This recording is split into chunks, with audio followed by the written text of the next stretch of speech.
If I want to become a millionaire, it's very simple. All I have to do is I have to be willing to do the things that 95% of the other people are not willing to do. Simple as that. It's that simple. So if I want to be in the 5%er, I just have to be willing to do what 95% of the people are not willing to do. It's that simple. And that's your millionaire status. I love it. And then your billionaire status, the 1%ers, they're just willing to do what the 5% are not willing to do. That's really all it is.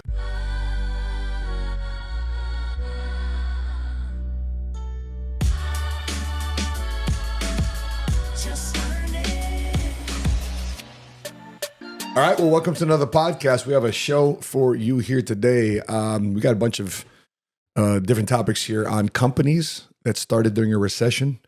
The stock market, Andre, is plummeting. Why some people are celebrating. Believe that? By the way, we were just talking to a client yesterday, Andre, and he literally was crying on the phone. Wow. With his financial advisor not giving him details of what to do. Mm-hmm. He lost $30,000 so far in the last 7 days. Wow. 70 years old. 70 years old.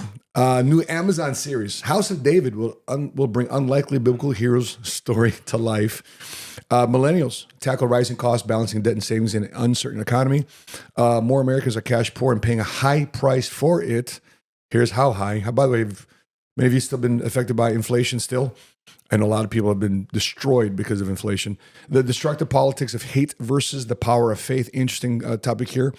The disturbing social media trend that tells children to cut ties with their parents. We're going to be covering that on this show. A company involved in a Pearson Airport plane crash was obsessed with DEI, diversity, equity, inclusion.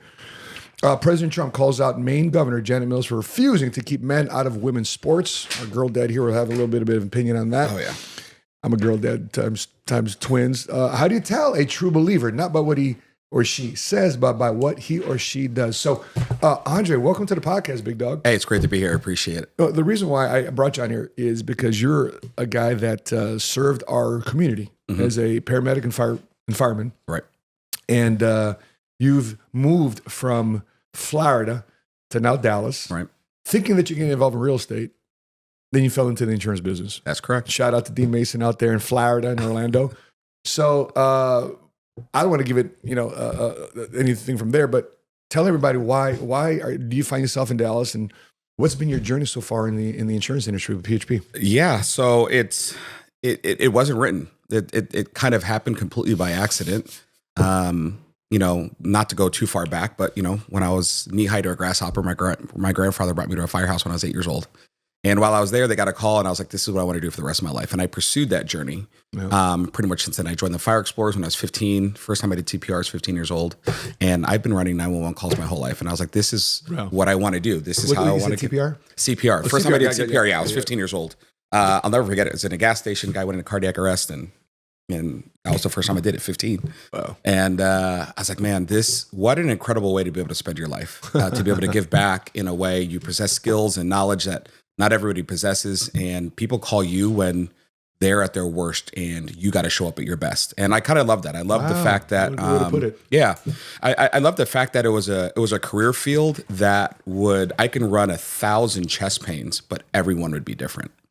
And I didn't have to worry about like the monotony of like showing up, going to work, cubicle, eating lunch, and kind of go home, wash, rinse, and repeat. I wanted to do something different on a daily basis, and I didn't want to be inside. So yeah, I did that for a while, moved up, became a lieutenant.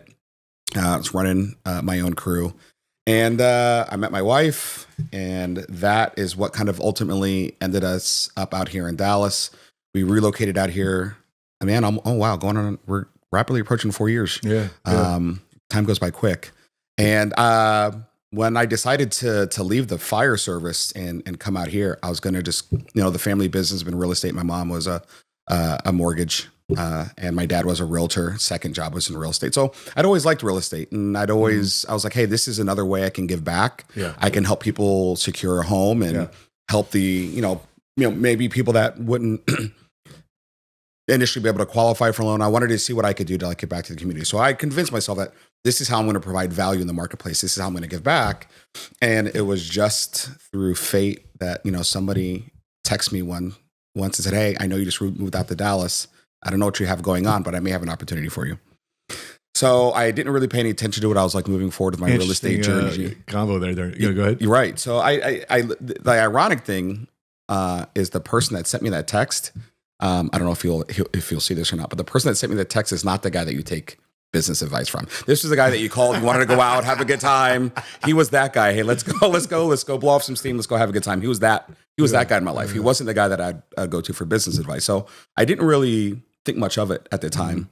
And I was out here, hadn't really pursued or moved forward with the real estate thing, which is very not like me. I'm the type of guy, if I say I'm going to do something, I get it done. I don't like things like lingering and kind of hanging on. How come you're just in a transition? So I was using the house as an excuse. We bought a house out here. We moved out here. We didn't know anything. We didn't know anyone. So we were painting the house. I was fixing up the house, and I was just kind of like letting the real estate thing kind of fall on its wayside. And we were out here like 6 weeks.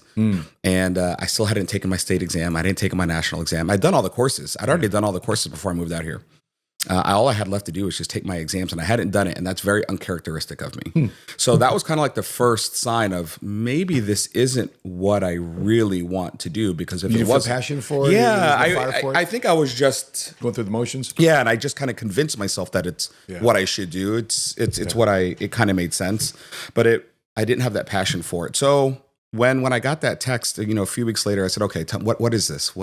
Tell me, what is this? And he tells me, and like you mentioned, I get on a Zoom call with Dean Mason, and Dean breaks it down. And I was like, listen, I don't want to do any of that. But you mentioned you're going to teach me about money. He goes, yeah. And I'm like, okay, that I want. I don't want to do this. I don't want to start a financial business. I don't want to run a firm. But if you're going to teach me about financial literacy so I can improve my life and my family's life, I'm down for that. Interesting.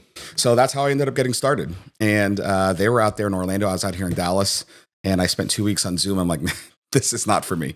I called the guy that sent me that text back, and I was like, hey, listen, I think you should pursue this. I think it's going to be great for you, but I've decided to go real estate route. Yeah. And 5 minutes later, I get a phone call from Dean, and he's like, listen, man, before you make a final decision, I want to introduce you to somebody. I want to introduce you to Matt and Sheena Sapala.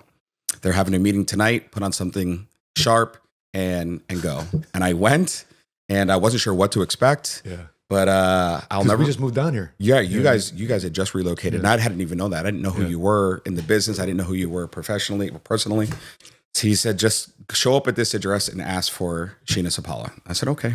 So I showed up at the address, and I'll never forget how I felt the first time I walked into a PHP office. I immediately felt welcomed, and I immediately felt included.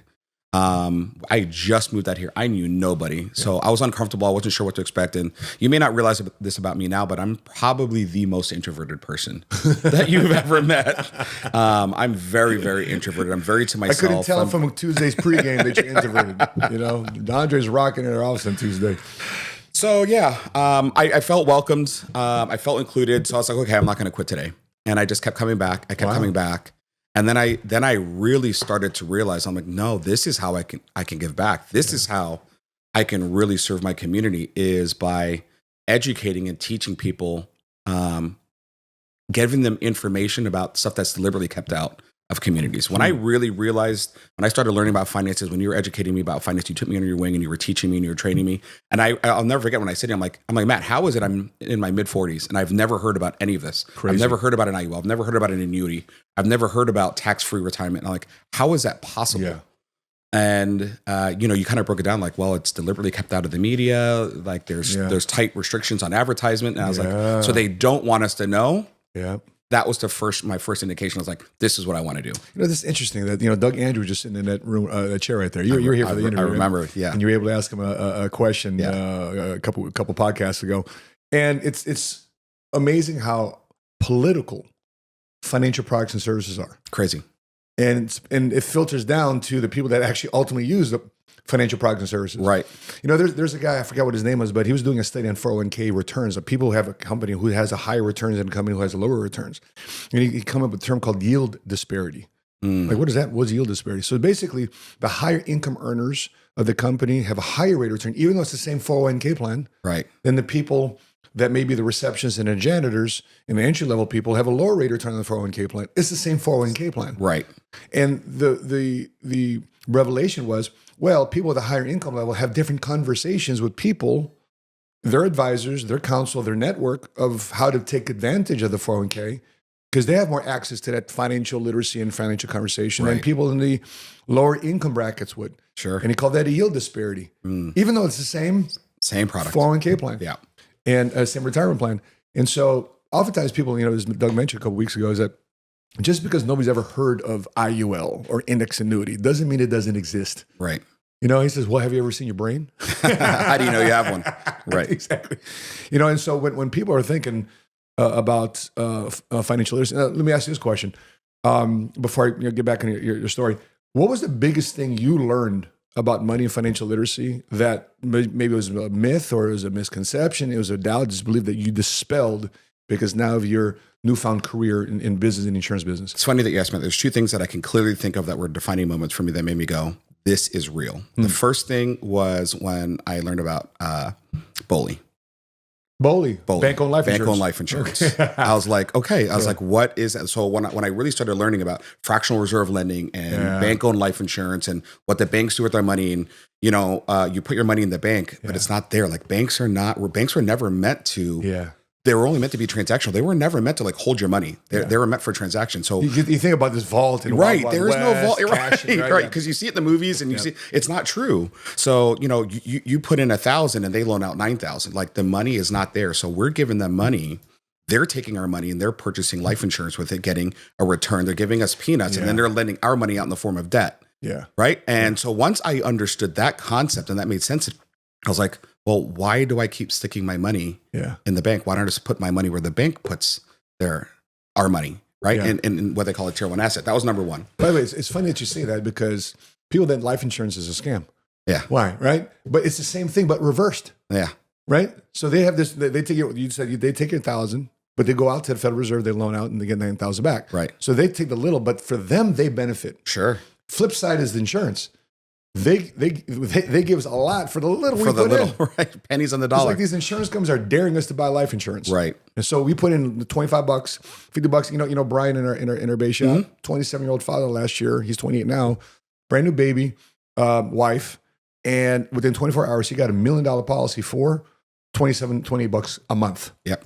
It's just crazy how people think that the insurance. I think that scam is not forcing that insurance company to pay out that they claim whenever that time comes. Facts. You keep putting your money in and you stop before they're about to pay a claim. No, that you hold your feet to the fire. Yeah. And make sure you pay the claim. What's your second one? The second one was, I won't mention the company, but there's a publicly traded company. And since they're publicly traded, they have to release their financials. Yeah. So you're looking at all the C-suite executives of this, if I mentioned the name, everybody would know who it is, right? Of this publicly traded company. I'm looking at all these C-suite executives, the CEO, the CFO, the COO. Yeah. And I'm looking to see where they put their money. And when you're looking at this, they're putting peanuts into the 401k and they're all funding their life insurance policies with six figures. That's right. So that made me realize, I'm like, what do they know that I just don't know? Yeah. There's got to be something that these people know that I just don't know. So I just went looking for those answers. And I'm like, I want to figure out why do they tell their employees to put their money in 401k, but then that's not where they put their money. Yeah. So why are the people with money investing their money into vehicles that they're not encouraging their employees to invest their money in? That's yield disparity. That's what we were just talking about. Yield disparity. So in other words, they have conversations with a network of people, different advisors at that executive level than people in maybe reception, janitor, entry level positions they may not have access to. So they're getting benefit of financial literacy and conversation because of that network versus people in the lower, maybe lower to middle multicultural demographic. So what have you experienced as a Jamaican? Yeah. Right? As a man, two-part question is, what have you experienced the difference between Florida and Dallas? The first one I would say right off the bat is the people. So in Florida, and this, I'm probably biased, but I grew up there. I was born in Jamaica, but I grew up in Florida. And, if somebody just kind of like walks up to you, a complete stranger just walks up to you, like in Florida, you kind of like have your guard up. You're like, what do you want? Why are you talking to me? What's your angle? What are you trying to get? What are you trying to get from me? Like, that's just a natural reaction. And then as soon as I moved to Dallas, like everybody would just start walking up. Hey, how's it going? Oh, I see that you're looking for that. What are you looking for? And not an employee of the store that I was at. I remember I was at Nebraska Furniture Mart and I was just looking at some security cameras to install in our new house. And I was just looking at some different things and a complete stranger just walked up to me and was like, hey, I see that you're looking. Can I help you find something? I was like, what's your angle? I was like, why are you talking to me? I thought that was weird. Yeah. But then I would go to the next store and somebody else would talk to me. And then I was putting my cart back at a grocery store in the cart return, and somebody else just struck up a conversation with me. So I found that to be the first real difference between South Florida and here. Or people are just generally friendly, and people will strike up a conversation with you just for no reason at all, other than to say hello, hey, how you doing? It's that Southern hospitality. Yeah, here in Dallas. So, what has been your experience as because we believe in DEI, diversity, equity, inclusion, not forced policies, but we believe in diversity, including everybody. And if they're willing to perform, they get elevated to highest levels because it's called meritocracy. So for me, we're going to create a new show, brother. It's called DEI, Done Earned It. How's that one? Right? I love it. Done Earned It, did earn it. I'll be the first in line to get one of those things. Yeah, 100%. So, I mean, what do you feel? How do you feel about you being a black man, a Jamaican man in the financial services industry? Is it what they think it is? Is it what people think it is? There's a lot of bias, a lot of negativity. Is it redlining? Is insurance companies racist and biased towards you, Andre? So, me personally, I can't say that I've ever felt that an insurance company or whoever has been racist towards me or biased towards me. I will say this: I've commonly felt, because of the career that I was in prior to this in the fire service. The fire service is typically, if you look at the typical person that goes into the fire service collectively over the country, white Italian males or Irish in Chicago, right? That's the main demographic and makeup of the fire service, right? And when I decided from when I was 8 years old that that's the career path that I wanted to pursue, I wasn't letting that stop me. I wasn't letting that prevent me from getting into it. I just said, hey, I just got to make sure I'm better than them. Like, if you're not going to give me that job, you're going to have to explain why. If I scored 98 and they scored a 78, you're going to have to look me in my eye and tell me why I'm not getting that job. So I always took it from the standpoint of I have to outperform you. And I think that's where like my competitive spirit came from. I want to do it better. I want to do it cleaner. I want to do it faster. So if I don't get it, you're just gonna have to look in my eye and tell me why. Right. And if I didn't get the job, or if I didn't get the position, okay, I didn't cry about it. I wasn't gonna get bitter, and I wasn't gonna go, scream this is not fair or it's racist. I just wanted to focus on, okay, well, what can I do better next time? Yeah. You never had a victim mentality. Never had a victim mentality about like, oh, I deserve this, I'm entitled to this, or I'm entitled to that. I just, if something didn't go my way, I wanted to figure out where are my leaks, where are my weak spots, what am I missing, what am I not seeing, and just find a way to improve. I love it. Andre, it's a pleasure having you on the podcast. You're one of our 6-figure income earners and rising with Inside Our Dallas office. And I see you leading in the office. If something happened to you post big event, post Atlanta, you're in a different gear, you're a different speed, man. And I appreciate the willingness for you to want to be a leader in our office and to usher the new folks that are coming in, you coaching and mentoring them. Well, leads me to another question. What happens when the paycheck and the income stops, but the mortgage doesn't? I've seen families lose everything, not because they were lazy, but because they didn't have a plan. And that's why I wrote the book, Keep the Keys. It's a blueprint to protect your home, your income, and your peace with real stories, real strategies, real results. And on August 20th in Dallas, I'm officially launching the book and my private networking and upscale mastermind event, Cigars, Wealth, and Whiskey. This isn't a seminar. It's a high-level networking experience and upscale mastermind for entrepreneurs, executives, and legacy builders. And for one night only, I'm bringing out a special guest. One of the most iconic names in comedy and culture, Marlon Wayans, as he shares his new cigar with us, Ligue Tridente. Now, there are only 200 seats available, and we just opened up a new set of tickets called Elite tickets if you want proximity around Marlon and myself. There's only 20 of those tickets available for sale. So if you're serious about protecting what you've built and learning how to never hand your keys back, this is where you need to be. Go to cigarswealthandwhiskey.com, grab your ticket, get the book, and keep your peace and keep the keys. Yeah. So rock and roll. No, I love it, man. It's been an incredible ride so far. It's hard to think that it's only been 4 years and what I've been able to accomplish in that time. And what I'm really, really excited about is the future of what we haven't even experienced yet, what we haven't done yet. Like we haven't scratched the surface. On what we're going to do inside MSM and what we're going to do inside PHP. And that's what I'm really most excited about is being on that journey, watching my continued leadership development, my continued growth as I continue to evolve and get into different rooms and become more uncomfortable. Yeah. It's weird now. Like I actually look forward to that uncomfortable feeling. So now I know when I'm in that uncomfortable feeling, oh, that's what I got to turn to. So now when something like scares me or something, I'm apprehensive about something or something starts to give me anxiety, I actually pay more attention to it now. Where before I'd like find a reason to like, okay, let me circumvent this. Right. Now I kind of run towards it. And I like that growth because in the fire service, I was an officer in the fire service. So I was a leader by definition, right? If I gave you an order, you had to follow it. But that's a very different type of leadership than it is here. This leadership requires you to grow individually, personally. There, all I had to do was study, test well, and make the cut. And then I was a leader by definition, right? Here, that's not the way it works. Here, you really have to grow, develop, and somebody has to look at you and say and see in you, hey, if I hitch my wagon to his trailer, he's going to help me get where I want to go faster, sooner than I could on my own. And I think that's the real part of like leadership that a lot of people don't really realize fast enough is that you have to develop into somebody where somebody else will look at you and be like, man, I want to rock with this person. I felt the similar thing in the military is that if I just stuck around long enough, they'll naturally promote me. Right. But I never want to be that guy. Yeah. I want to be the guy that they said, Paul, we're having a meritorious board. What does that mean? That means you got to do some extra things to earn your promotion. I'm like, well, let me go for that then. Right. So oftentimes people just want to do nothing and they wonder why life passes them by and why somebody doesn't promote when you can actually take that control in your own hands. Sure. So you're dealing with people's money. Yep. And the stock market this past week plunges, and $4 trillion of money has been lost in this last plummet. So this Forbes article here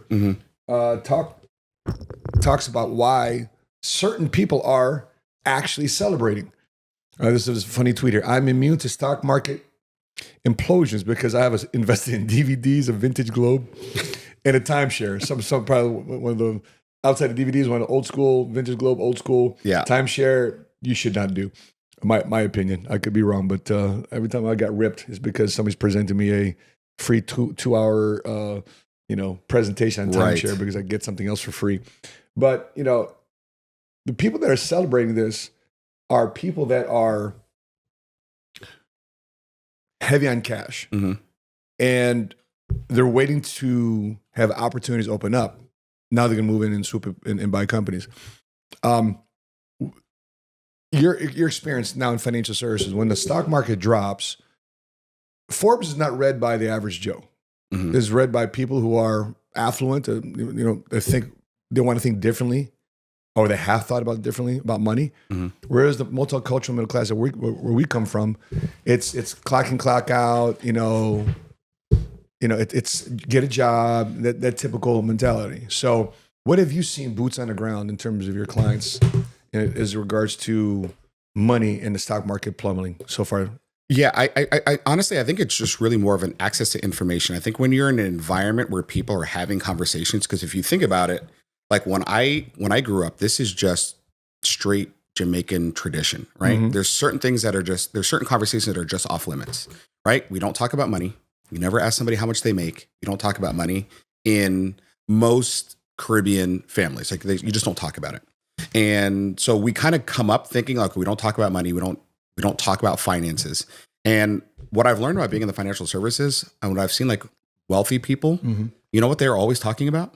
Finances. They're always talking about investments. They're always talking about, hey, I came across this, right? They're always sharing ideas and they're coming across, they're coming up with like different ways on how to invest and move money. And I found that very interesting when I first got into financial services, that people aren't shy about talking about money. I mean, once a month we have an event at our office where we hand out checks and everybody's showing like what they made. Like it's very common to see what people are making when you're in the financial services industry. So when I see this, I really think it's just from a lack of education. Yeah. It's a lack of education. And because we are conditioned to believe from when we're young that we don't talk about finances, it's rude to talk about finances. Yeah. Good point. So I think when you're talking about like this disparity and, like now we have this preconceived notion of, well, the rich are just going to get richer and they're just going to take advantage. I don't think it's a matter of taking advantage of it. I just think they're having conversations earlier in life. They're having different conversations than the rest of the people are having. And they understand that when the markets crash or the markets go down, that's an opportunity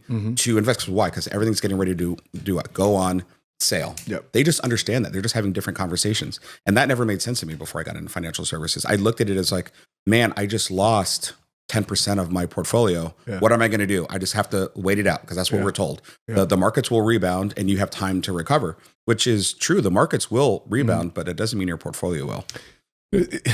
Oftentimes people think that rich people are jerks. It's not fair that they're rich and I'm not. And that's the whole premise of this article. You know, money-wise, the U.S. is an unequal economy, with the top 1% of households owning 15 times more than wealth than a bottom 50% combined. So a lot of people think there's lack of fairness when it comes to our economy. I mean, we are a capitalistic economy. Now, as nice as you are, as good as you are, Andre, I didn't give you a six-figure income. Sure. I may have given you a platform and a playbook, but you had to do the work. Sure. Now, if you didn't win, whose fault is that? Mine. Exactly, because you didn't execute the playbook. But now, if you win, who gets the credit? Well, there you go. You do. Right. So is that fair? I think it's 100% fair. I agree too as well. Here's the one thing I've noticed. Everybody, we're all teaching the same out of the same book. Yeah. We're all teaching the same skills. Yeah. We're all teaching the same mentality. Yeah. The difference is just how you apply it. Yeah. It's all 100% on you, which is why I think the biggest thing I think people really have to understand is if you don't cultivate a mindset of wanting to learn and grow, you're just going to keep looking at things the same way. How much access to information do you today, Andre, have in this era than when you were growing up? Oh, you have access to a ton more information. We had encyclopedias and libraries. Like I literally remember the guy knocking on the door and selling my parents the books of encyclopedia. Like I remember that. I bought some encyclopedias myself. Yeah. So, I mean, and I remember that would happen. We would sit down at the table. I probably cracked one or two a couple times and looked through, but I never looked through any You got of that. research from a book. Right. If you want to study a subject matter, you had to go to encyclopedias or library and go yank find books it. from the shelves and study it. Sure. People today don't even know what an encyclopedia is. They know what Wikipedia is, Right. but they don't know what an encyclopedia is today. Okay, so that being said, you have more access to information today. Mm-hmm. So if you had access to information back when you're 18, 19, 20 years old, 25 years old, to how to make $1 million, would you watch that content? Sure. Sure. Why? So more people today have access to how to get rich online, but what are they doing with that information? Is that fair? Yeah. No, that's like you have the access. The information's there for you to take, right? You have it. It's at your fingerprints. You can, I think it's such an how do I say this? I think it's crazy that people can actually say that it's unfair that you have this and I don't have it. I have access to every single thing that you have. Yeah. If I want to buy the house next to you, Yeah. I have the ability to go out 100%. and go, Please do. and go buy the house next to you. Like that's like nobody's keeping that from me. And I think I love that. That's really the forefront of what we teach and we train here. And that's what I love about our environment. Like you have to grow. That's what I was talking about on Tuesday. Like if you don't grow, you die. Like you have to grow. And the people that are willing to go through that period and that era of uncomfortability to want to grow and to develop into somebody that's new and unfamiliar and uncomfortable, those are the people that win at the highest level. And I think that's why it's so like a lot of people complain. A lot of people don't want to go through that because it's hard. Yeah. And it's uncomfortable. Yeah. And it can sting. Yeah. But I think if you just make the decision that, hey, this is temporary. It's a temporary sacrifice. I got to go through this hard. And I love the fact that it's hard. The hard is what makes it great. Yeah. Right? The hard is what makes it great. The hard is what makes it worth it. Otherwise, everybody would do it. Yeah. And then there wouldn't be anything to it. Think about it. I mean, who's excited more about the rain? Somebody that didn't plant anything in the ground or the farmer? Yeah, the farmer. I'm excited for the rain to come. Right. So I don't have to have my sprinklers out. Right. I'm excited to have the rain come down because I actually did the work to plant something because eventually that's going to turn into harvest. Whereas the lazy man who says, you know what, I'm just going to kick back on Netflix and chill. I'm not excited about it, but at the same time, too, I'm dependent upon that farmer. Is it the farmer's fault he's got food during the winter? Is it his fault that he's got stuff stored up? It's not his fault. He did the work.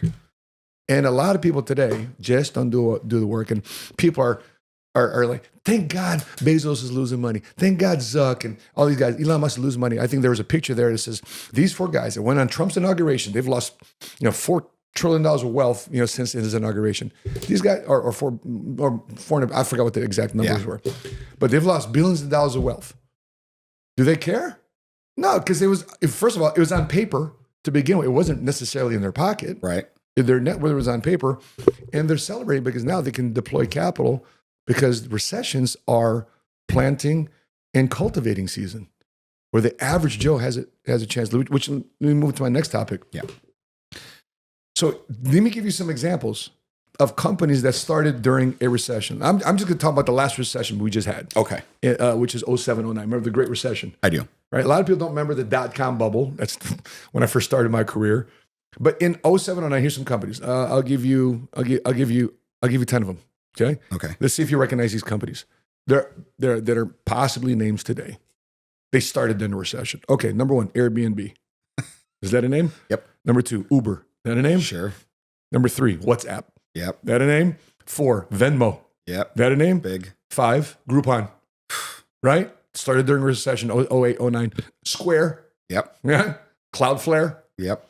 Instagram. Hello. Started Yeah. 2010, developed during the recession. Pinterest. Oh boy. Last Yeah. one.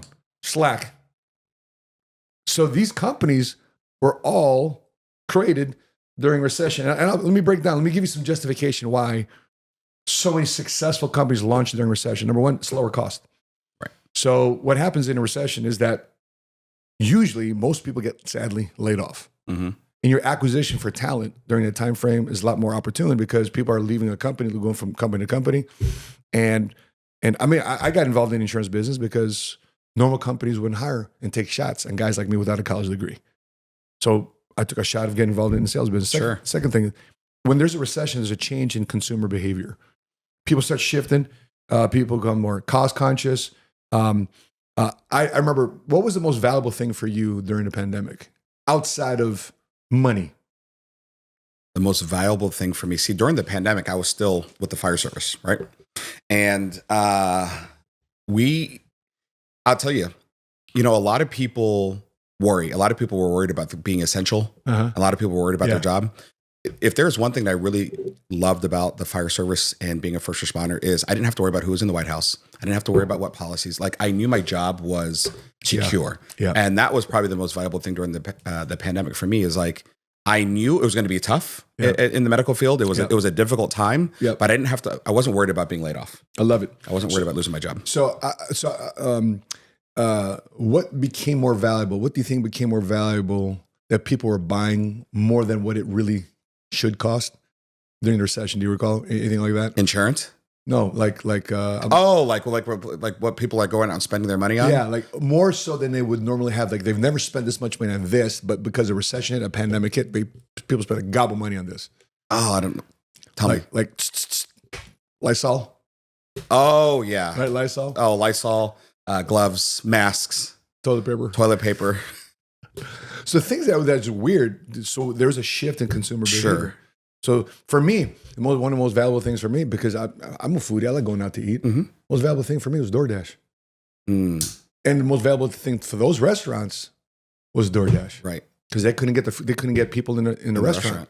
Right. So guess what happened to DoorDash? DoorDash was one of these companies that was created as a result of the recession, tough times. Digital acceleration happens when successful companies launch during a recession. Business need online solutions, fintech, and e-commerce tools. I mean, we've got you're part of our company now where we have Bamboo. How effective is Bamboo for you? And that was an innovation that Patrick had invested in when we got money from De La Hoya to create Bamboo. How effective is that tool app to help you run your business in PHP? Been to see what your business is looking like based on that. Yeah, having a tool that'll allow you to be able to track your business. I can literally go back from day one and like track my business year over year, see how it's growing. Like every month right now, like we have an initiative within my organization and it's to beat our prior best. So I always bring up all the numbers from March of 2024. I said, this is the target, like this is our goal. So you're able to give something to shoot for, like a target to shoot for. So I think Bamboo is a tremendous piece of software that we have that's helped me keep track of my business.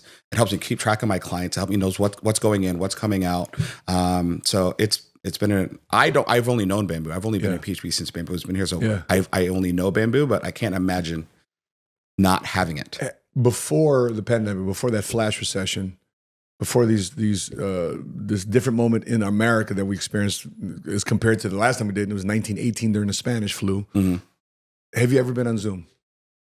No. Any online conference? No. So it was because of this recession, so in other words, to that point, right? It accelerated your learning curve and exposure to digital tools. Sure, because I was able to get access. And you said you were 2 weeks on Zoom before you came to our office in Dallas. Right. Right. Mm-hmm. So it accelerated digitally how businesses are built. And the last thing here of why successful companies are launched during during recession is because there's a disruption in traditional industries. Startups fill gaps where traditional businesses were failing. Our business was created in 2009. Mm-hmm. PHP was created in 2009. We are disrupting the insurance business. Sure. You said when you walked in, you felt comfortable, right? If you walked into a New York Life, a Merrill Lynch, a Northwestern Mutual, I don't know, you may not feel as comfortable. Do you know why? You may not know. Do you know why? No, I do know why. And that's mentally, it's kind of like what I was expecting.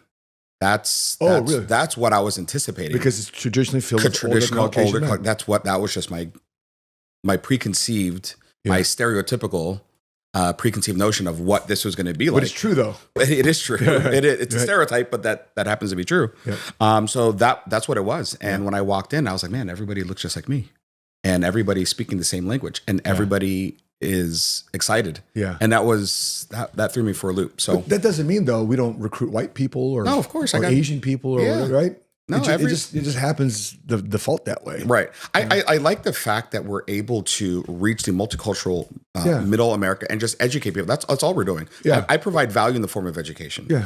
And when I was telling you about that company, that when I saw and I looked to see, okay, where the wealthy are putting their money and where the average Joe Blow is putting their money. That's really what pioneered and spearheaded me wanting to get on social media. When I came to PHP, I didn't have an Instagram account. I didn't have a TikTok account. I had Facebook, and I only used it just to communicate with some friends and family members that still lived in Jamaica and in Canada and abroad. And I realized that I can effectively leverage that tool to go educate people on information that's deliberately kept out of their communities and out of their neighborhood. And now you're bridging that gap. Right. That being said, let's talk about our millennials. So millennials are tackling rising costs, balancing debt, and savings in an uncertain economy. So millennials are postponing major life events and relying on credit cards to manage rising costs. Peer survey of 35,000 millennials found that 59% have considered postponing major life events such as weddings, home purchases, or starting families due to financial challenges. Nearly 40% of millennials increasing usage. Other credit cards reported 20% increase over $500 than the last year. With inflation rising, 59% of Americans would put $1,000 emergency on where? On a credit card. Yep. Instead of having it in the bank. You deal with people in their finances every day. You deal with both millennials, Gen Z, the sexiest generation ever created in the history of humankind by God, which is Generation X. Amen.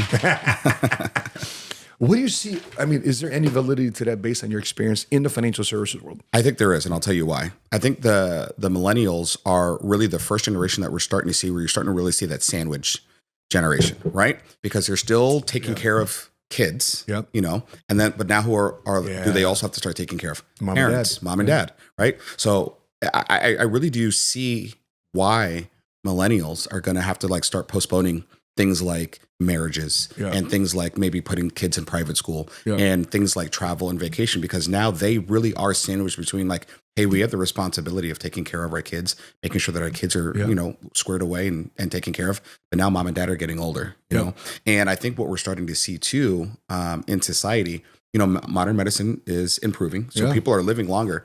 And I think that's why we're really starting to see that increase in diseases like Alzheimer's and dementia. And when you look at the cost of having to care for that, I'm going through that right now with my family, right? Yeah. Likewise. And and I'm seeing what my mother's having to go through with caring for my dad and being his primary caretaker. And the ironic thing is my father was diagnosed with Alzheimer's the year my mom retired.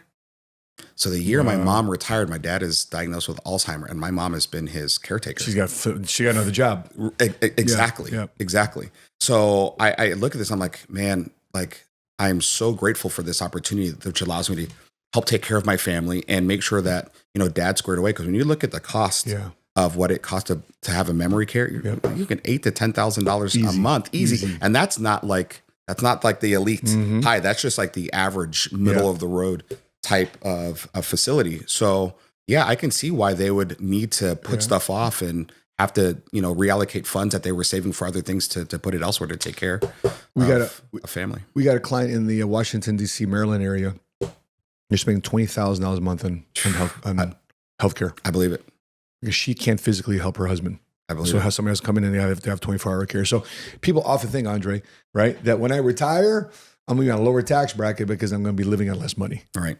What a biggest fallacy that is. And that's a big reason why I wrote the book, Gotcha. Because that type of thinking gets you off on the wrong financial track.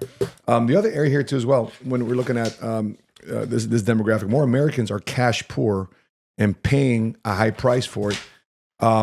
Even high income Americans are struggling with cash flow. A survey by Solo, a community finance platform, found that many middle-class Americans, including those with college degrees, homeowners, investors, and six-figure income earners, are also cash poor, meaning they lack liquid cash for emergencies. 1 in 7 cash poor Americans makes over $75,000 annually. And the average unexpected expense for those living paycheck to paycheck was $1,825 last year. So Americans paid over $39 billion in borrowing fees, 35% more in 2023 to cover surprise expenses. Subprime credit cards had the highest average borrowing cost at 48%, up from 41%. So in other words, you're in the worst of times, these credit cards will give you credit, but they're going to stick it to you. Sure. Because they know you need the money. And I don't know how that works out, but I wonder how much more the default rate goes up. So payday loans averaged 35%, up from 33%, increased 67% due to origination fees, late fees, and penalties. So with that being said, AOC and what's her name from another two Latinas, both it's a bipartisan bill. They're introducing that interest on credit cards should be capped at 10%. So they're going forward, once that legislation passes, credit card companies can't charge no more than 10%, which a lot of people think it's helping out. But let me talk about the first issue though. People that are making money are still cash poor due to inflation. Have you been seeing that? I have. As a matter of fact, I think I read an article about a year and a half ago, and it said something like 78% of people making $250,000 are still living paycheck to paycheck. Yeah.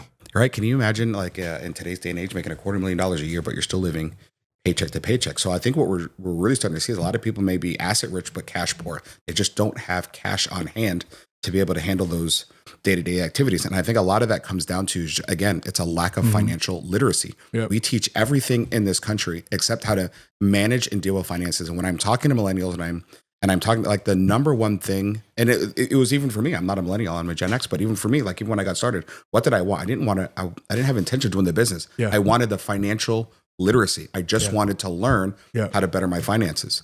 So it's not taught here. You can go to a fancy 4-year degree or 4-year college, get a fancy degree in finances and still not learn anything about cash flow, not learn anything about currency, not learn anything about how money actually works. You'll learn how to do a P&L. You'll learn how to do a spreadsheet. You'll know how to balance a book, right? How to write a check, but you still don't know and understand how finances work. And I think that's what gets a lot of these young people, millennials, into trouble is they don't understand finances. And it's so easy to get a credit card these days. You could get a credit card, you get approved for a credit card with a 27% APR, and you just run it up. And then now you find yourself stuck in a situation where you're dodging phone calls, afraid to answer the phone. Yeah, because I've been there, man. Same. Wait, think about it, Andre. Look, if here in America, you've got choices, man. You got freedoms. And I think that's the biggest dilemma we have in America today is there's people, you have freedom. You have the freedom to be rich, or you also have the freedom to be broke. Sure. Based on the choices and habits that you choose to display, that you choose to follow. And if you choose to be broke, if you choose to do nothing, you cannot be upset at the people that choose to be rich and get it done. You're right. Now you're a victim. Right. As if you're helpless, that you can't do something about it. You know, we have a saying in the military, lead, follow, or get out of the way. Get out of the way. And if you don't want to be a part of the solution, at least be a good consumer. You know, buy their product or service, but don't get mad at them. Like there's a clip where this politician, she's grilling, Howard Schultz. Well, billionaires. He goes, listen, pause real quick. Let me just tell you about this whole moniker about being a millionaire. So I grew up with nothing. I grew up on government assistance. Everything I got today is because I've created value in the community. I created jobs, and you damn right, I got billions. Nobody gave it to me. I earned it. Sure. So this whole process of of people having this moniker of getting rich is because somebody made different choices. And as you just said, maybe in the past we've had a hard time getting ahead. Maybe the political environment in the past made it very difficult for the people in the black and brown community to get ahead. But a guy like you today, you're a perfect example of that's not apparent in America today. Sure. Here's how I look at it. It's very simple. If I want to become a millionaire, it's very simple.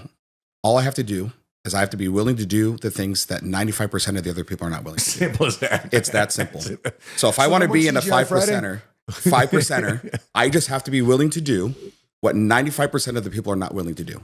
It's that simple. And that's your millionaire status. I love it. And then your billionaire status, the 1%ers, they're just willing to do what the 5% are not willing to do. That's really all it is. They're willing to put in that extra work, that extra appointment, that extra phone call, and they reach a billionaire status. So the 1%ers are just willing to do what the 5%ers are not. Yeah. And the 5%ers are just the ones that are willing to do what the 95%ers are not willing to do. Did you happen to catch Patrick's interview with the CEO of Ben & Jerry ice cream? I haven't. Yesterday? Okay. So he's like, I don't believe there should be billionaires. But bro, you built $1 billion company. Yeah. You have $1 billion in sales. Right. With your ice cream. It got bought out by Unilever, right? So he sold the company. But he's like, there should be any billionaires and da-da-da. It's just so unjust how people in America are just so repressed, oppressed, whatever, because they can't get ahead. And I was like, wait. Patrick's like, hold up, time out. I'm a kid from Iran. I'm a refugee. I came here in America to follow the same principles you followed to get rich. I got it. I feel 100% glad I came to America. I'm glad America has this system called capitalism that allows a kid like me to get to where I'm at today. But you feel bad about the system, but you got to and then on top of that, they're tasting ice cream. I think one was called like Dirt and Mud or something like that. Okay. And Pac, this is good. And the guy was having Cherry Garcia. By the way, my favorite Ben & Jerry's Cherry Garcia. Okay. And the guy's like, yeah, I've never had that before. What? How are you the founder of Ben & Jerry's ice cream and you've never tasted your own damn product? Wow. And then you bash the system that got you to where you're at to serve this ice cream to people that love your product. Like, I don't get that mentality. That doesn't make sense to me. Exactly. How do you process that? I had an early mentor in my life. And it's funny because of how I value mentorship today. I look back at it, I didn't realize she was a mentor in my life. Then she was, I realized that she was now. And I remember she had this thing, she would always say to me, she goes, don't lay a dead bird at my feet. She's like, if there's a problem, come to me with a solution and then let's work it out. Don't lay a dead bird at my feet. So if you view that as a problem, then tell me what's the solution. Yeah. What's the fix? Yeah. How do we fix it? Like, what's your thought? What are you going to bring to the marketplace? What idea? What innovation are you going to bring to the marketplace to fix it? Because that doesn't make sense to me. Like, if I work hard enough to make $1 billion, to build $1 billion company, why should I not have $1 billion company? Yeah. So are you saying like my sales should be limited? Yeah. Or should I? Do I have to cap what I'm bringing to the marketplace, or do I have to reduce my costs, my prices? I have to reduce my margins. What's the solution? Yeah, exactly. I'd be curious to know what's the solution. So if I created a product that's demanded and people want it, what's the solution to me bringing that product to the marketplace? It's crazy how even Patrick had this question, same post to Jerry, the head of the talk show, Jerry. Oh, Springer? Jerry Springer. Yeah. Because he's good friends with the Clintons. Now, listen, it's not a Republican or a Democrat conversation here. Yeah. I can care less if you're a Republican or a Democrat. Sure. All I care about is, do you take care of your family? Right. Do you provide? Do you protect? Do you advance? Do you grow? Are you more interested about the color green than trying to pick one side? Are you on the side of your family? Anyway, that's my side. Right. And if I cut your veins, does it bleed red, white, and blue? Do you love America? Right. The country that allows you your home. And so Jerry said the same thing too as well. We shouldn't have any billionaires. And the same question that Patrick posed to Jerry, the same question he posed to the guy here at Ben & Jerry's Ice Cream, says, if you don't like the fact that so many people are poor, why don't you just give your money away? Well, the laws have to, forget the laws. Give your money away right now. Well. If you feel so bad of people being rich like you because society isn't helping out, well, then you go ahead and be proactive just like you did with your business and start giving your money away. have to wait for any politician. Listen, we always say, doesn't matter what happens in White House. The most important thing what goes on in your house. Amen. You know? And so this whole law by Ocasio-Cortez and Representative Anna Paulina Luna, they're capping credit card interest rates at 10%. Senators Bernie Sanders and Josh Hawley introduced companion legislation last month in the Senate. Quote, credit cards with high interest rates regularly trap working people in endless cycles of debt. At a time where families are struggling to make ends meet, we cannot allow big banks to shake down our communities for a profit. During his campaign, President Trump pledged to cap credit card interest rate at 10%. We're making the pledge more than a talking point by introducing legislation to protect working people from remaining trapped under the mountains of debt, said Representative Alexandria Ocasio-Cortez. What do you like about this, and what don't you like about this? I have three thoughts. What do you think is going to happen? I'm not sure what's going to happen. Here's what I could tell you is a pretty easy solution to it, right? Instead of capping credit card interest rates at 10%, yeah, right? And again, the government stepping in and telling another company how they have to run their business. Why doesn't the government step in and then mandate financial literacy? You should not be able to purchase a credit card until you've gone through a course and you understand interest rates, you understand APR, you understand like how that works. Why don't you provide the education to people to then make an informed decision? Yeah. Now you can make it 27, you can make it 30, you can make it 40% interest rate. If I'm informed and I choose to swipe that card and not pay it off at the end of the month, well, who's to blame? Yeah. I'm now armed with the information. What I do with that information is completely up to me. So that's kind of how I look at it. Why cap? Why hand tie the government stepping into a business and telling the business, well, you can't do this, you can only do that. Why doesn't the government step into an area where this could be done very easily? Yeah. It could be a mandate that you can't graduate high school until you've gone through a basic financial literacy education course. Yeah. It's a mandatory before you can receive a high school diploma. By the way, I 100% agree. I 100% agree. Here's what I think is the three problems we're going to face with interest rate being capped at 10%. Number one, fewer people qualify for credit. Because now they're going to say, if we can only charge 10%, we can only issue credit to the best of the best credit scores. Right. Because we can't afford a loss. Like, for example, this article here, right? Mm-hmm. So more cash, more people are paying, putting money and emergencies on credit cards, and they're charging, 48%? Those days are soon to be over. Right. So they know they can't make money on people who are in a bad financial position. They're just going to limit who they're going to be lending money to. Mm-hmm. So who's this going to affect? It's going to affect guys like me who filed bankruptcy to try to get credit reestablished again. Number two is going to force people who can't normally have like zero credit, like say, for example, you're 16, 17, 18 years old. Now you coming out in the real world. Now you're trying to get credit. Good luck to you. Now you're really, really high risk. Right. All the people that have a business that are dependent upon issuing you credit, like the business credit guys. They come to me, I can give you $200,000 of funding. Come to me, I can show you which credit cards it. Those businesses would be having a hard time surviving. Now, business will be increasing, but anybody's to help you increase your credit score. Right. I think those businesses will thrive. Second, there's going to be more hidden fees. More hidden fees are going to be found. You're going to have to read the small print. Fewer rewards. I remember when debit cards used to give you travel awards. Yeah. Debit cards. Now they went away with that. So fewer rewards, fewer Amex points or Capital One, whatever credit card you use, there are going to be fewer reward points because they got to find ways to make up for lost profits. And here's the worst part. There's going to be a rise in riskier loans. And so if credit cards aren't an option, payday loans and title company loans, those type of loans will fill in the gap at worse interest rates at the top of the maximum they can credit. Because remember, this just applies to what? Credit cards. Right. Doesn't apply to personal loans, doesn't apply to title loans. And these title loans are one of the biggest ripoffs out there. I saw one, 300%. Yeah, that's crazy. I think you're going to see a lot more of predatory lending. I think you're going to see a lot of people who don't have the education be targeted. Back to your original point. Yeah, and come back here. And I think another area too is I think it's really going to affect small businesses, right? Because now these small businesses who would accept a Visa or would accept these credit card companies are probably going to have to do what? Raise their transaction fees. So most people, I don't know if they know or really understand that every time you swipe a card, that corporation, that company is paying a 27-cent transaction fee, a 30-cent transaction fee. Yeah. So if they can't raise the interest rates above 10%, these small businesses are going to have to eat some of those costs when they increase transaction fees. Right.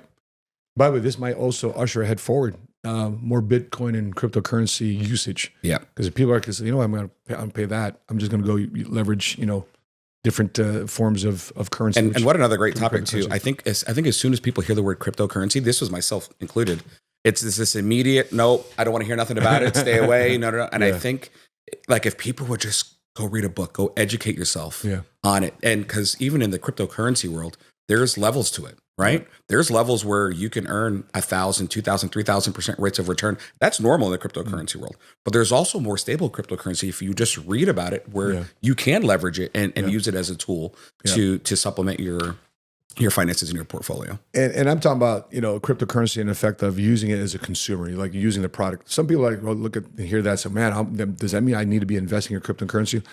Listen, I've seen a lot of people hurt with cryptocurrency, more so than I've seen people gain from cryptocurrency. So just depending on how tolerant you are, we were just having a conversation with I'm brain farting. What's his name? He was just at our conference talking about annuities. Oh, Tom Hegna. We just had a conversation with Tom Hegna. And Tom Hegna said, listen, one of the best things I've ever done in my life is put 1% of my portfolio into cryptocurrency. Sure.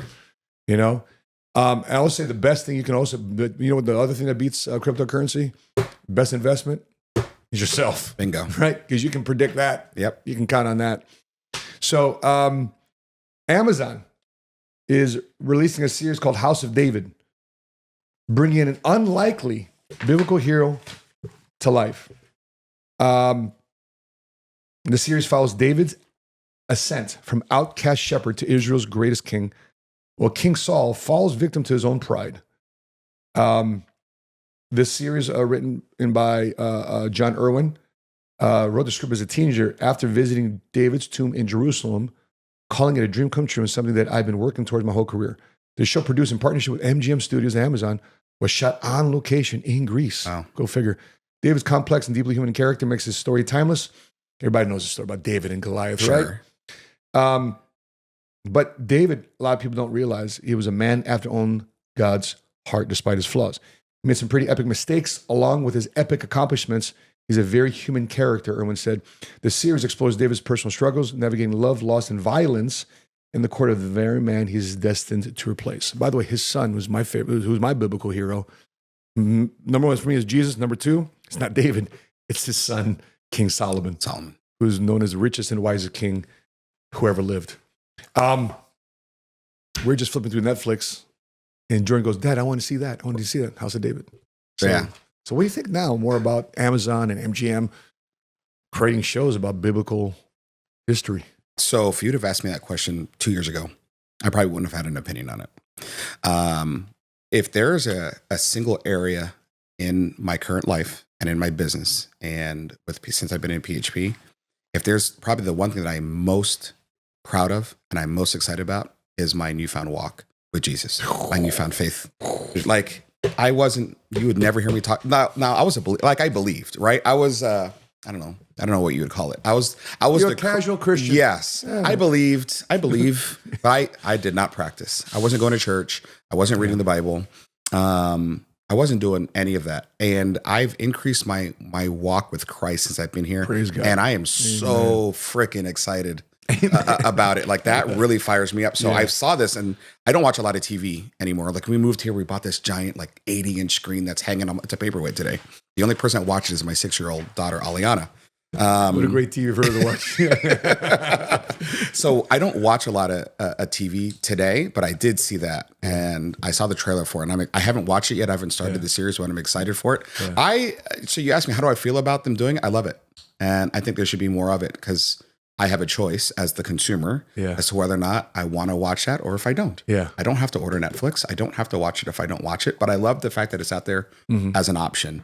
And I think if we can get more people, especially young people, just to be interested and ask questions about more spiritual and biblical ideas and thoughts, I think it's a way to be able to, start having conversations and start bringing that family unit back together. Because now this is something that at the dinner table with my family, that this is a conversation we can all have. I can sit down with my kids, with my family, and we could talk about it. there's not a lot of topics today that teens or millennials are going to be open to talking with. But this is a family discussion. We can start bringing back that family dynamic and that family unit. I think you were just. I think you just had Dudley Rutherford here, right? Right in that chair. And right here in the chair. And what was he talking about? He goes, why 6? 2 parents, right? Yes. Mom and dad. Six The adults. the 6 adults, right? The grandparents from one side, the grandparents from the other side, and the parents. And that's because it's what it takes. And I think we've gotten away from that. Yeah.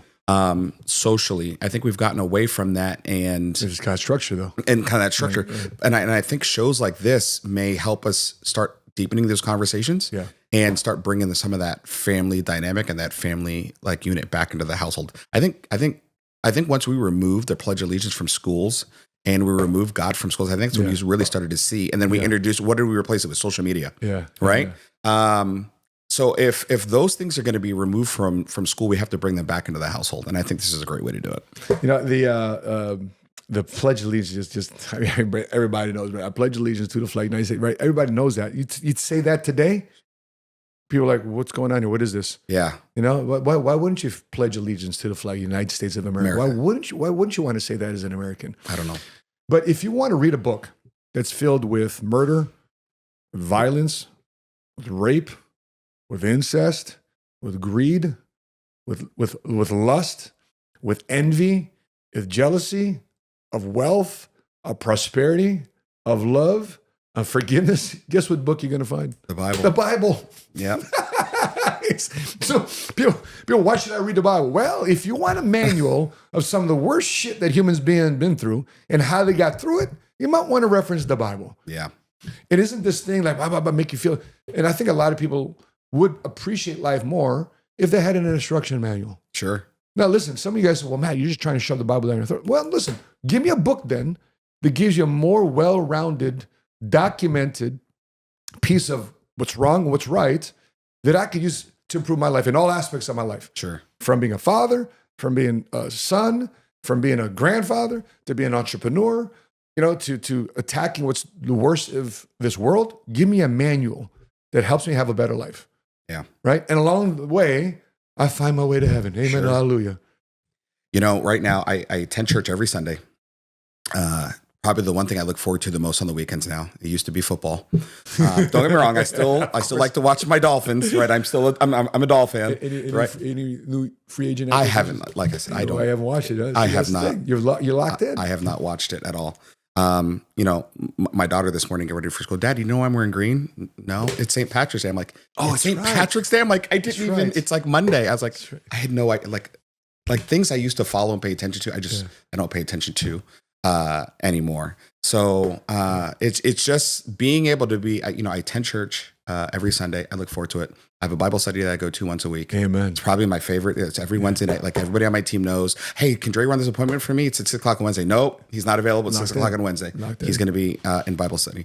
So this is an area in my life where I'm increasing my walk. And the one thing that's really helped me do it, there's an app, and I don't know if you want me to mention, you can get it out of it. Yeah. It's called Through the Word. And it's Through the Word. It's this incredible app. It goes through the entire Bible, one chapter at a time, and there's 2 segments to each chapter. Yeah. So you have a segment where the pastor's on and he's like breaking it down each chapter, and he's not going through it verse by verse, but he's pulling out like all like the key points when he explains it. And then depending on whatever version of the Bible that you want to read, then it's read verse to verse. So you get this like this Cliff Note version of it where the pastor is explaining it, and then you read it. And that has helped me like tremendously to be able to, you know, go through it and increase my walk and my spiritual walk with Christ. And I love it. And I encourage everybody to, you know, turn the radio off in your car, download this app. You know what I mean? Yeah.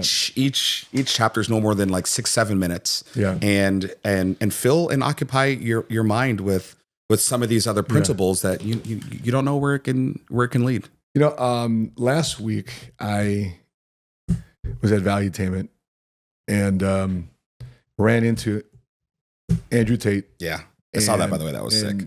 And I think one of the coolest introductions I had a conversation with was Jillian Michaels. Mm-hmm. And she flipped from Democrat to Republican to voting for Trump because of base of what her own home in Malibu burned down in the fires in 2018. Anyway, she was talking to me about one of the songs her daughter was watching. And by the way, this is how the devil gets in your head. It's through music. Mm-hmm. And a lot of people don't think about that. Yep. And so she was playing a song. Hey guys, have you ever heard this song? It's like, yeah, I love the song. It's a cool track for Instagram Reels or something like that. She said, listen, the name of the song is called Unholy. Right? I was like, written by a transgender person. I said, really? Tell me more. So, the whole song, if you listen to the song, here's some of the lyrics. Mommy, don't you know daddy's getting hot at the body shop doing something unholy? He sat back while she's dropping it. She be popping it. Yeah, she put it down slowly. Oh, he left his kids at holy so he can get that. Mommy, don't you know daddy's getting hot at the body shop doing something unholy? Crazy. But the beat's cool. Right. The soundtrack is cool. The lyrics are fucked up. Right. Right. And when you look at this type of stuff, it's man, how do you find yourself in a position of being a believer, being a father in such an unholy type of disposition that our country's in? It's tough because as parents today, I mean, think about it. What are we competing with? Yeah. My daughter spends 8 hours a day at school. And then when she comes home, there's screen time, which I do my best and my damnedest to limit the amount of screen time she has access to, right? I really try to limit as much as humanly possible. And then you couple that with what? 2 parents that are working, grandparents that are still working. You don't have that 6th adult in the household. So you really need to make time to make sure that, hey, every week we're locking in, whether it's church, you got to find something, another outlet that our kids can go to and get information that's not tied to TikTok, that's not tied to Facebook, that's not tied to Instagram, but some other avenue that they can go to and fill their head with the values and principles that you believe as a family dynamic that you want your kids to have and serve. And I think that's why things like Through the Word and finding a group and an environment to be a part of where people want to see you grow spiritually, financially, with leadership. I think that's so important today. If you don't have a mentor in your life, if you don't have somebody that's doing things that you believe in, I think everybody needs to go find a mentor and have somebody to go walk through life with that has the same values and principles that you do. And that's the benefit you have now being an entrepreneur, calling your own shots and crafting your schedule to make time for your daughter. Sure. Right. The destructive politics of hate versus the power of faith. Interesting. Here's an article. At the greatest second missionary Baptist church in Chattanooga, Tennessee, Reverend Steve Caudle declared that sometimes the devil will act so ugly that you have no other choice but to get violent and fight. He cited global conflicts, pointing to Gaza and Ukraine before warning that America was on the verge of bloodshed. He further accused Elon Musk of using Doge to force his way into the U.S. Treasury to steal your personal information and your Social Security check. Caudle attempted to justify violence by misinterpreting scripture. The kingdom of heaven suffers violence, and the violent must take it by force. The kingdom of God is a war zone. It is a battlefield. Now, it's not an isolated case. Representative LaMonica McIver recently declared outside the Treasury Department, shut down the city. We are at war. Meanwhile, House Minority Leader Hakeem Jeffries vowed to fight the President Trump's agenda legislatively in the courts and in the streets. The writer condemns the corruption of faith for political ends, rejecting the politics of hate, and instead advocating for faith and constructive action, exemplified their own work, including a 90,000 square foot leadership and economic center in Chicago. A weak man uses Jesus, but a strong man believes in Jesus. So there's this dilemma where believers today or Christians today, or for those of you looking into finding a faith, you're seeing faith being used as they're weaponizing faith. Mm-hmm. I mean, I did a IG reel on 3 areas of the Bible that says why you should leave money to your kids. It was insurance, right? And some knucklehead leaves a comment, oh, so using the Bible to make money, huh? How hot is the fire gonna burn for you? Wow. Right? I said, man, you're just so heavenly minded that you're no earthly good. Like the practicality of how we need to find the Bible isn't to be used to weaponize people, to help people. So how do you, what's your reaction to this? Well, like here, it boils down to it again. Like it's how I want to interpret it and how I want to be able to use that to move forward. Right. When I look at this, I think, everybody's entitled to their own belief. You're entitled to believe whatever it is you want to believe, but you're not entitled to your own set of facts. And I think that is where we get into this dilemma where long are gone are the days where we can have a disagreement about something, but still remain friends. Hey, let's go grab a beer after this. I think those days are long behind us. And I don't know why we can't have open conversations anymore. Why we can't talk and have a roundtable discussion with different topics that you may not agree with, whether it's Doge or who's in the White House, who's the president, or whatever, and still not have difference of opinion, but keep it civil. And you're making me want to bring a socialist into the podcast. I had to do that for sure. Or a person on the verge of belief or non-belief. I think that's a very good feedback on my end. That's why I'm interpreting it too as well. Yeah, I would love to see that. I really would, because I don't think there's anything wrong with hearing different perspectives and different point of views. Yeah. Again, you're entitled to believe whatever it is you want to believe. You're not going to change my belief system. You're not going to change my values and principles. But having an open conversation with other people with different thoughts and beliefs, I think is incredibly powerful. And I think a lot of people are finding a lot of their news on social media, which leads us to this next topic. The disturbing social media trend that tells children to cut ties with their parents. Social media has fueled the trend of diagnosing parents as narcissists, often without clinical basis. Online platforms like Reddit's Raised by Narcissists, nearly 1 million members, and TikTok are filled with posts identifying narc parents using phrases like gaslight, trauma, and toxic. Many self-help books, including Raised by Narcissists and Will I Ever Be Good Enough, reinforces view. However, consultant psychotherapist Allison Roy warns that social media oversimplifies mental health. We want simple explanations of what is wrong with me, who can I blame, rather than acknowledging the complexity of human relationships. I've often said to my kids, I got this from PBD. This is when you're between, I say 0, your newborn baby, to I'd say 9 or 10, you're in what I call the idolized phase with your parents. Sure. Right? My dad's stronger than you. My mom's prettier than your mom. Yeah. That hill phase. Right. And then other influences come in. Right. I'd say that'd be the preteen phase or teenage phase. Next thing you know, it goes from idolized phase to like traumatized phase. Right. You can't stand your parents. You're criminalizing them for disciplining you, and et cetera, et cetera. And then you get a little older, you start realizing you have your own kids, you start going through life, and now you humanize your parents. So what's your opinion when you see things like this, where kids are looking for somehow, some way to blame their parents for not living the life they want? I think it's natural that kids are going to go through that demonizing phase that you referred to. I think that's natural. But I think if parents are aware that this is a natural progression that their kids are going to go to.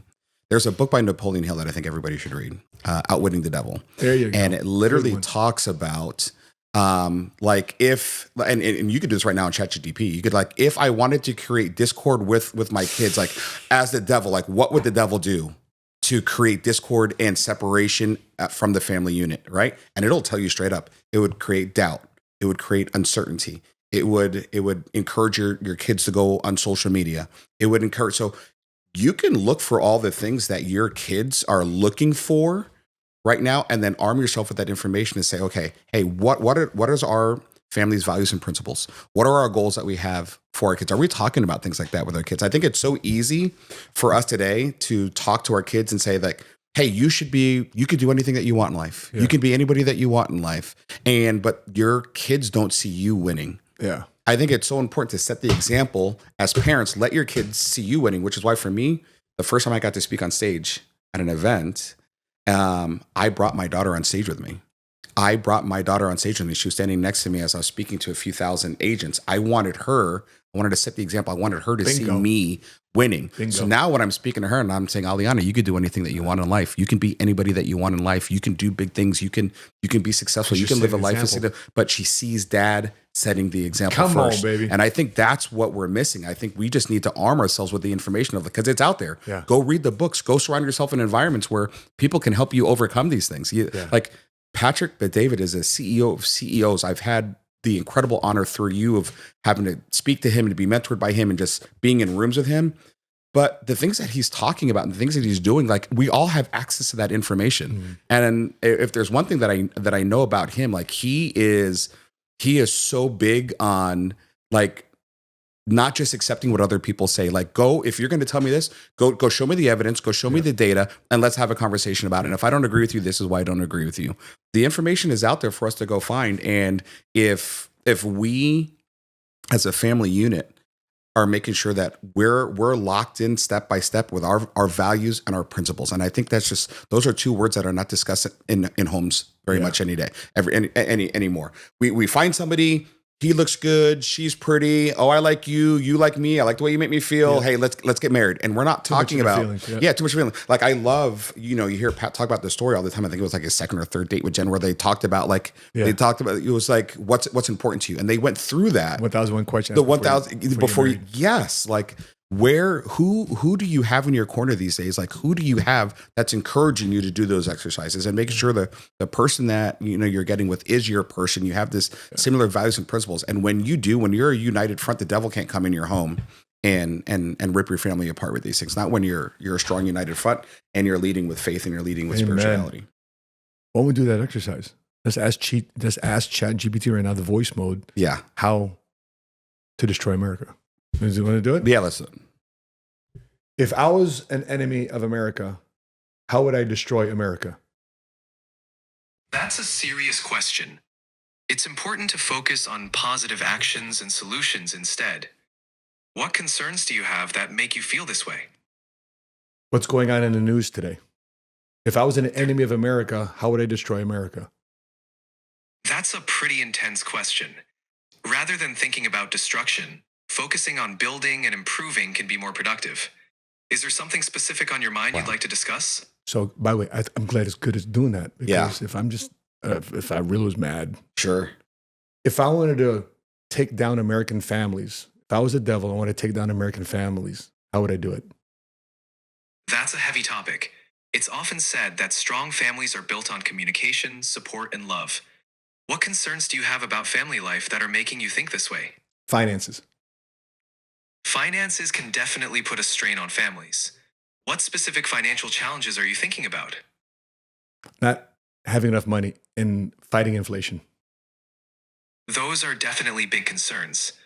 Budgeting carefully, building an emergency fund, and finding additional income streams can help.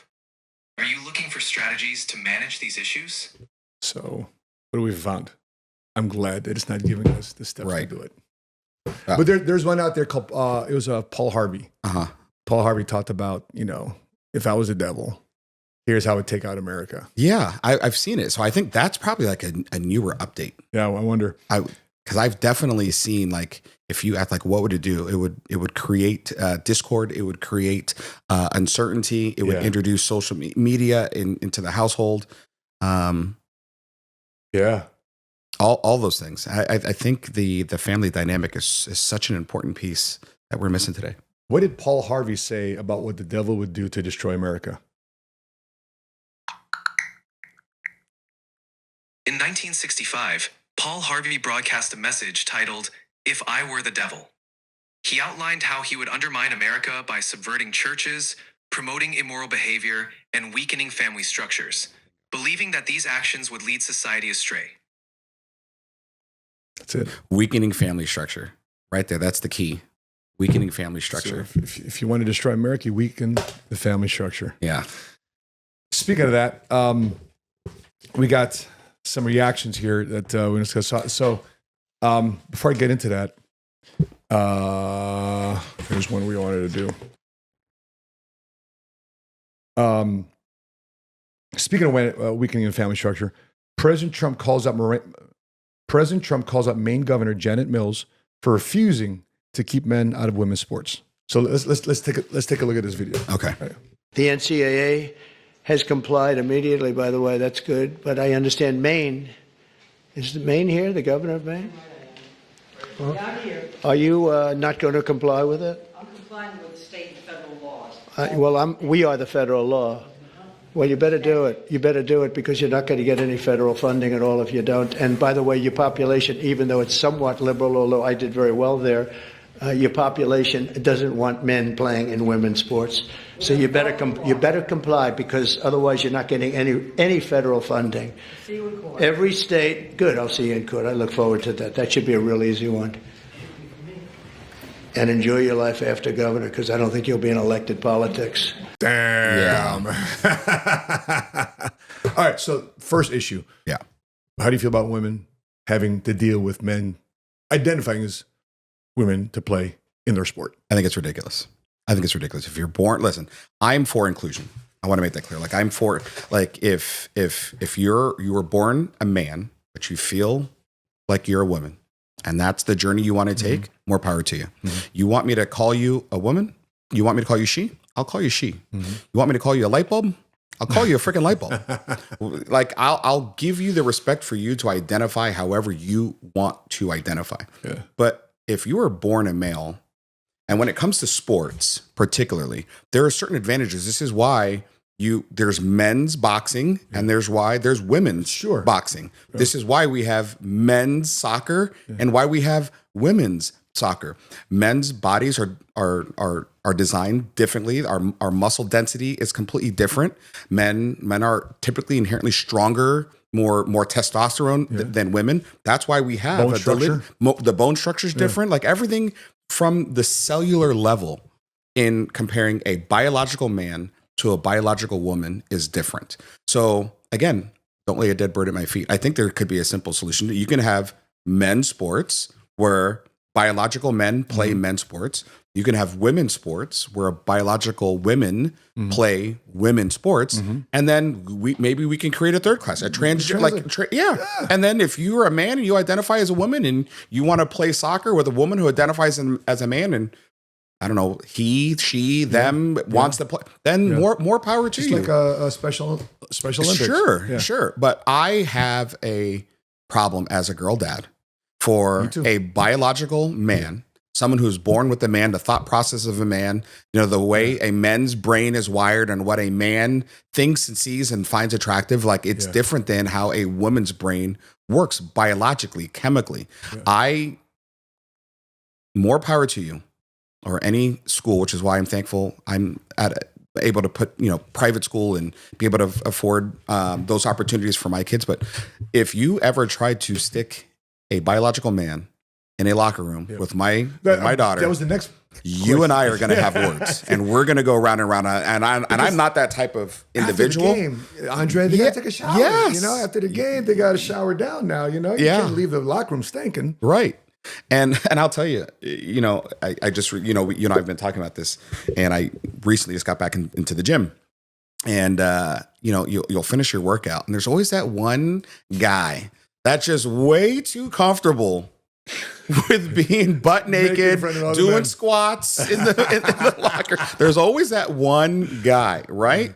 Listen, a man's locker room is for a biological man. A woman's locker room is for a biological woman. I think it's setting a precedent that you can't compare. We're not comparing apples to apples. We're not having the same conversation. Yeah. Like if you put a biological man in a pool with a biological woman, that is not a fair advantage. That is an unfair advantage to biological women. You have these women that have been training their entire lives, have dedicated their entire lives 2-a-days, 3-a-days, 4-day practices in the pool, on the court, on the field, dedicating their entire lives, getting stronger, getting faster, developing their skills, honing their craft to now just for one policy for somebody to say, nope, Matt or Maria, Matea, you're now on the women's volleyball league. You're on the women's basketball league. It's like I'm all for equality. Yeah. I'm all for people having the right to identify how they want to be identified. I'm all for that. I have no issue with that. But men need to be kept out of women's sports. I don't know why that is a difficult thing to understand. I was about to say this before even Trump. It's not a Trump thing. I'm just thinking common sense. Yeah. I don't understand why this is even a debate. I don't understand why this is a debate, and I'm not looking to offend anybody. And I understand people may have a different opinion on it. And you know what? I would love to have a conversation. I want them to compete. I want them to go out and compete. Right, but not at the expense of you forcing your thought process on what we understand as two different genders. Right. And so, I'm not going to find myself very comfortable either finding a biological mother. One day he says, you know what? I grew up a male, but now today I think I'm a woman. And you're now in the same showers as whatever. And it's just, I'm not. With full male parts. And you just identify. Intact. The only thing that's a woman is here. That does it. That's it, man. Yeah.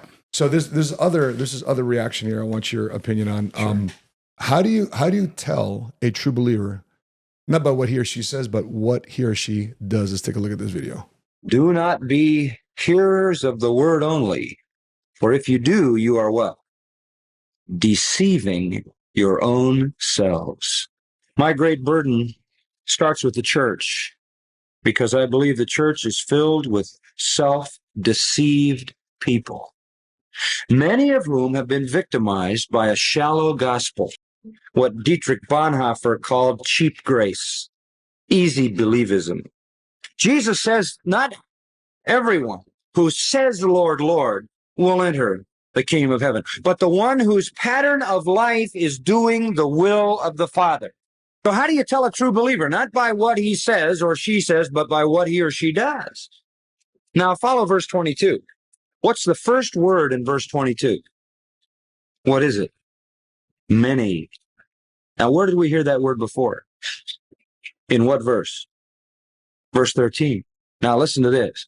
The many who got on the broad road are the many who will show up at the end and say, Lord, Lord, haven't we prophesied in your name, preached? Haven't we in your name cast out demons?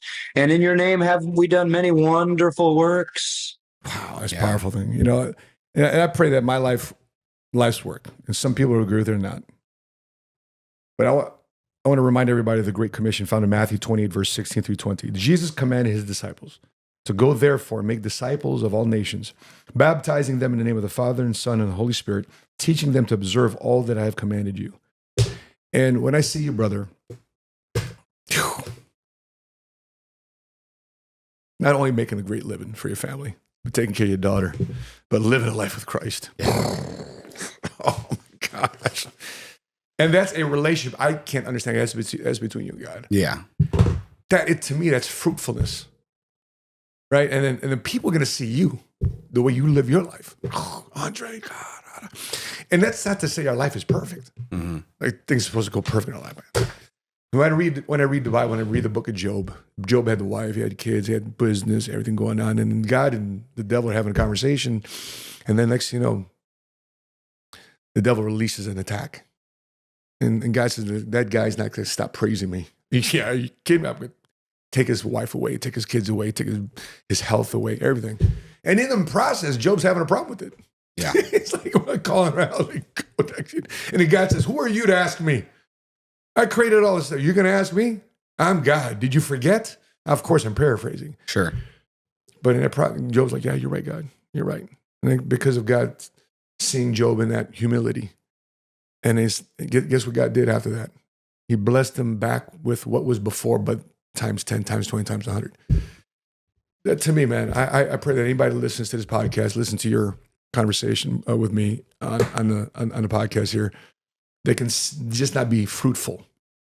Like you're going to have fruit in your life. Sure. But have other people around you. Like people are blessed, Andre, to be around you. I see your team right now, see how they act. The pride they have to be working together with you, being flag carriers. The only team in the office that has a flag, somebody carrying a flag in the office, and everybody's calling you up. And it's competition within that office, yeah, right? I love that, by the way. I want that flag. I want not that I want to compete with this. I just want to carry your flag. People are like, you ain't going to take this flag. Yeah. Because there's pride behind it, because that's your culture. That's the culture of your agency, the culture of your business. What's your thoughts on that, man? Here's how I can say this. Like I am so thankful to be part of this organization. It's not about the money. It's not about the finances. It's not even about the purpose. Like this company brought me to God, period. This company brought me to God. And it has nothing to say with my parent. My mom brought me to church every Sunday. My grandfather on both my parents' sides were ministers. My grandfather traveled the world, opened up churches before he passed away, preached the word of God, spoke the word of God to me. I don't know why I was a knucklehead. It just didn't sink in. But being in this environment and being around these people and seeing how we're so open with, we don't force it on anybody, right? But I just love how like we're open to a place where people who are looking for something, can feel included and feel comfortable in doing it, feel comfortable about talking about. I never spoke about God. I never spoke about Jesus. I never spoke about Christ publicly prior to PHP. I didn't even pray. And just to be in an environment where I can be comfortable and it's accepted and nobody feels pressured to be able to do it, and you can express yourself in a way that allows you to be able to express yourself. I can't even put into words of how grateful I am to be in an organization like this that allows me to be able to do this and have this conversation with you and with your audience, and be able to speak this way in front of my team. And, they see what we're going through and what we're trying to do and what we're trying to accomplish and where we want to go. I wasn't speaking about vision before. It's funny. I did this exercise with my team yesterday. I called a couple of people on my team yesterday and I said, hey, if anybody was to pull you aside right now and just ask you, what is the mission and vision of your organization? Like, what would you say? Like, what would your response be? And, they said to empower 33,000 individuals to take control of their financial destination through servitude and leadership to build wealth and realize their dreams. That is our mission statement. Wow. Every meeting after the meeting, everybody in my organization, we all stand up and we all repeat that phrase and we all buy into it. And, somebody asked me, why 33,000? Why not 30,000? Why not 35,000? I said, my goal and my vision for this organization is we're going to free 1,000 people from the shackles of their job and from the shackles of not having their finances straight. We're going to free 1,000 people for every year Jesus Christ walked the earth.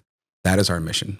That is our goal. And that's what we want to do. Amen. And we will have a team 33,000 strong. Yeah. And it's going to start with us. We're bringing 50. I told you. Yeah. We're bringing 50 to Vegas, right? That's going to happen. But, I'm just excited for where we're going. I'm excited to be a part of this organization. I'm excited for my family. I'm excited for my team. I'm excited for MSM, this organization, and everything that we're doing, the Money Smart movement. And it's been an incredible ride. And it's hard to think that it hasn't even been 4 years yet. And I'm really, really excited about the future, my continued walk with Christ, building this business, building relationships with you and your family, and seeing where MSM is going to go and how we're going to dominate this organization and how we are really going to provide value in the form of education to free people. Like, I was a paramedic for 23 years. I saved lives for a living. That's what I got paid to do, to save lives. I got paid to be on my best game so that when you needed me, I could be there for you. That was my career. That was my job. And I will save more lives doing this. Like, I will literally save more lives, because if I can sit in front of you and get somebody who believes life insurance is a scam, get somebody who doesn't believe, and because of the knowledge and the information that I now possess through your leadership, your mentorship, and now I could sit down with somebody and just get them to go, huh. Yeah, exactly. I hadn't considered that. Nobody's ever explained that's my only goal. That's my only goal, is just to get you to go realize that, hey, there's more to it. Let's just have a conversation. Let's talk. If it's not for you, hey, it's not for you. But you know what you'll never be able to say to me after today? Dre, why didn't you tell me? Yeah, that's my only goal. Yeah, because now it's on them. Now it's on you. Right? Because you planted that seed. So, guys, I appreciate you for watching this podcast. Make sure you follow Andre. We'll put all his links here at the bottom too as well. And my prayer for you is this. Make sure if you've received something from this podcast, you received something from Andre, that you do something about it. You may not be in a position financially where what you think to do something about it. But just as myself and Andre have experienced, and many other guests has been on this podcast, is when you are in the worst position, you're actually in the best position. And when you're in the worst position, that's when God does his best work. But you got to be open. You got to be listening. You got to be asking. And God will answer your prayers, my brothers and sisters. He'll answer your prayers, but not in the way you think. Oftentimes people ask for a certain prayer. God, deliver it to me this way. Right. It's never going to be that way. Like, when's the last time you thought, hey, I'm going to go be an adult and have a child, and guess what, babe? I'm going to be in the insurance business. I'm going to get an insurance license. Yeah. I'm going to be at this company called PHP, right? You don't think that way. People find this, or this has an opportunity for people to see something in themselves where they've never thought about themselves that way before, because you're on a different type of proximity. That being said, Andre, appreciate you being on the podcast. Hey, Matt, appreciate you. Great to be here, man. 100%, bro. Looking forward to it. 100%. That being said, if you've got any value for this, please put your biggest takeaways in the comment section below. If you've haven't done so yet, please make sure you subscribe and share this with other people they think would be encouraged and inspired by Tuzo. From Dallas, Texas, I'm your money smart guy. Until we meet again, continue to live smart, continue to love smart, and be money smart today.